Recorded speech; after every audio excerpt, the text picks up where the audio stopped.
Harvest has begun in South America, but for the markets here in the United States, there's just not a lot of fundamental news to drive prices one way or the other. Joining us now is TWILA's Neil Melancon with this week's Bottom Line. And Neil, I know right now farmers are looking really close at what they're going to be doing for spring planting, but what can they expect? Unfortunately, whatever they plant, they can expect lower prices. That's just the way things are headed right now. And the reason is that our grain is simply too expensive relative to the world market. The South American grain crop is being harvested right now, and even with some of the weather problems down there, it looks to be another record crop for both corn and soybeans. Meanwhile, in Russia, the ruble is collapsing, and that means the Black Sea region wheat is competing cheap with our grains here at discount rates. Further, our dollar is strong right now, which means foreign buyers have less buying power on our markets. So in a roundabout way, I'm answering Avery's question like this.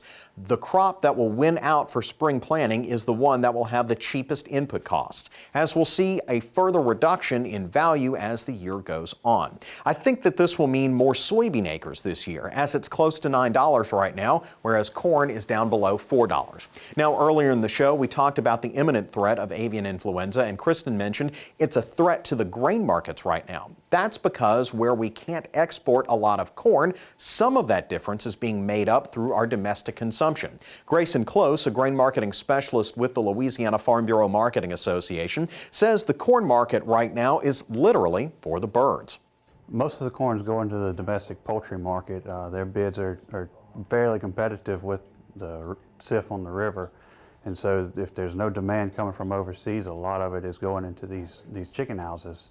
The bottom line is a massive AI outbreak would cut some of our market for our grains, dropping prices even further. While we are seeing an increase in the nation's cow herd, placements into feedlots have stalled out lately, which is another major source of domestic grain consumption.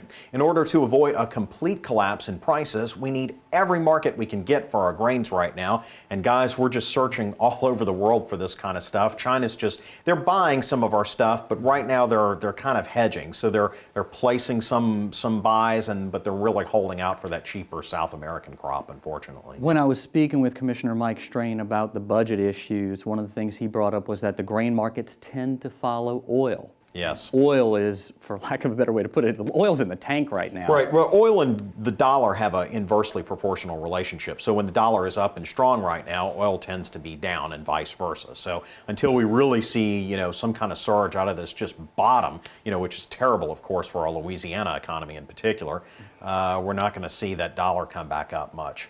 Well, or go back down, I should say. I was going to say, hopefully we'll have some good news in the not so distant future. Thank you very much, Neil Melancon. Well, that does it for this edition of TWILA. Be sure to join us next week when Avery Davidson will take care of some unfinished business from Orlando. Yeah, we shot a lot more video of Gatorland than we were able to show you last week, so I'm trying to make up for that by giving that place the story it deserves.